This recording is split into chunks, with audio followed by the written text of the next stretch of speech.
Hello everyone, welcome sa ating online orientation dito sa Dory Delivery. But first, let me discuss to you bakit nga ba online delivery business ang isa sa pinakamagandang negosyo ngayon.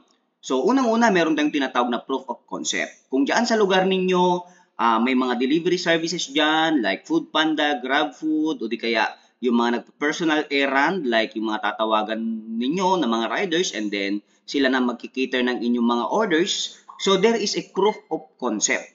Kung may mga national merchants dyan sa lugar ninyo like Jollibee, Mang Inasal, McDo, or even local merchants. Halimbawa may nagtitinda dyan ng pizza, burger, and of course kung may mga establishments dyan like school, hospital, offices. So I can say that this online delivery business ay may potential dyan sa lugar ninyo. And number two, meron tayong tinatawag na consumer preference. Since after ng pandemic, nasanay ng tao sa pag-order online. So mas lalong lumakas yung online delivery gaya halimbawa ng Shopee, Lazada, and halos lahat pinapa-deliver na online. At mas gusto kasi ng tao no, na merong ginagamit na mobile application to order and to cater deliveries. And number three, yung market potential. Gaya nga ng sabi ko kanina, there is a very big potential sa ganitong industry. We've done this and we've proven this sa lahat ng mga branches ni Dory at the same time sa mga partners natin na nag-ooperate na.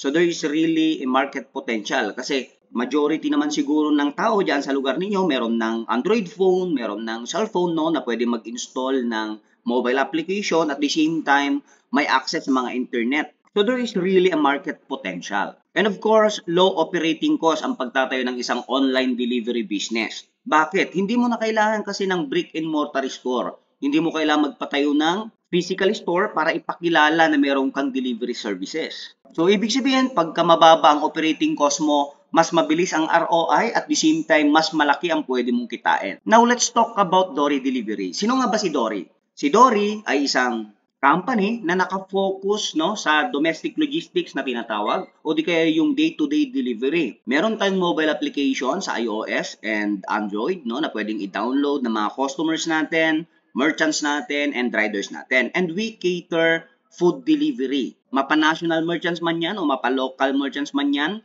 basta nagtitinda ng food, pwede nating i-cater yung delivery. And of course, grocery delivery and even non-food delivery. Halimbawa, may magpapadala ng parcel, merong magpapakuha ng mga naiwang gamit sa bahay. So, we can also cater pabili and padala. Yung mga taong walang time, then uutusan yung mga riders natin na mamalengke, magpabili, ganyan. And even kung maipapadala sila, so we can cater all those services. By the way, this is our office in second floor Castelo Building, Sotero Nuesa, Isabela. And as of the date of this recording, nasa 500 plus partners na tayo nationwide.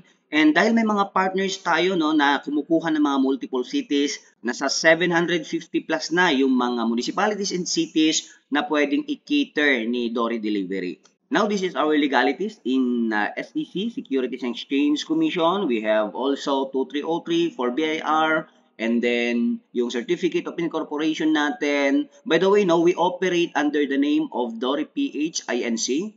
Pero ang mas kilalang pangalan ni Dory is yung Dory Delivery. For your information, no, si Dory kasi nagsimula siya sa grocery delivery way back 2021 bago tayo nag-offer ng mga partnership programs. That is why we just recently incorporated sa SEC nitong 2024 lang, no? And also, if you want to check our legalities, pwede nyo bisitahin itong website na ito. Website ito ng SEC. So, check with sec.gov.ph.